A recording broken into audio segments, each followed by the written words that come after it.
এই মুহূর্তে জাতীয় ছবিটা দেখুন, একেবারে 243 এনডিএ এবং ইন্ডিয়া জোট 244, এক বেড়ে গেল, অর্থাৎ ইন্ডিয়া জোট এগিয়ে গেল। আবার বলছি প্রাথমিক তথ্য, কিন্তু এই ছবি আমি যে কারণে অত্যন্ত চমকপ্রদ, কোনো সন্দেহ নেই।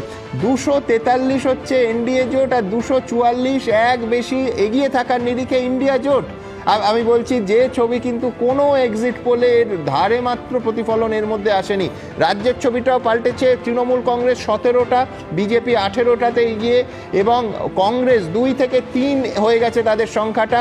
আসতেই হবে চন্দনদার কাছে। বামফ্রন্ট এক, আপনাদের জানিয়ে রাখি যে একেবারে পরিষ্কার, এর আগে 44 টাই, বলতে 244 এনডিএ, 244 ইন্ডিয়া, অর্থাৎ কংগ্রেসের ভালো রেজাল্ট হচ্ছে এবং একেবারে কাঁটে কাটাক্কার যাকে বলে। পাশাপাশি তৃণমূলের এই বৃদ্ধি